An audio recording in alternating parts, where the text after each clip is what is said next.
Tingnan nyo mga kababayan ko, no, yung ating mga nangangawil dito mga kababayan or namimingwit sa may Harbor Square sa Manila Bay. Talagang tiyagaan. At nakikita nyo, napapansin nyo rin na may kalakasan na yung ulan. Pero tiyagaan talaga sa pag-aantay ng kanilang mahuhuling mga isda rito. Yung mga nahuhuling isda pala dito mga kababayan ko, merong bangus, banak, tsaka mga tilapia. Dito rin sa may likuran natin, ganun din.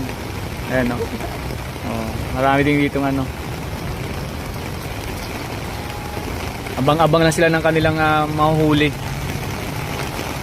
Ay grabe, lumalakas ng ulan.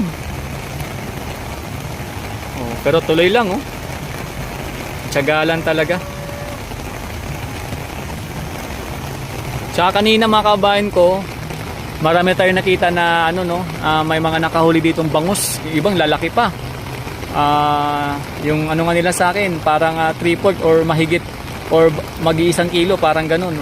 Lagpas sa kalahati or 3/4 ang nahuli nilang mga bangus. Pero meron din namang maliliit na bangus. At karamihan din ay nakakahuli sila ng mga banak.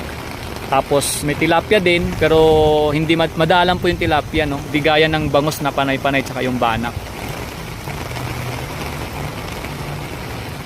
Yung hangin, umano na dun, biglang sumama uli yung panahon mga kababayan ko. Tingnan nyo yung hangin, nakikita natin sa dagat na payapa kanina. Ayan,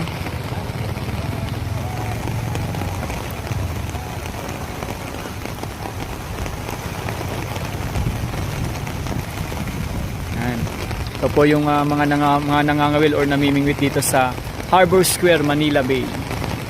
At kung saan makikita po natin na talagang tiyaga lang sa pag-aantay ng kanilang mahuhuli dito mga kababayan ko. Kahit medyo lumalakas na po yung ulan.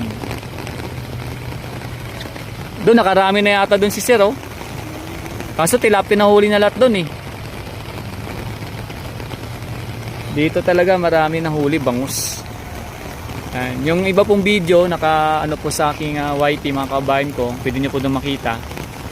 At kung saan i-subscribe na rin po ako sa aking YT, at sana po i-follow rin po ako sa aking FB dito po sa aking channel mga kababayan.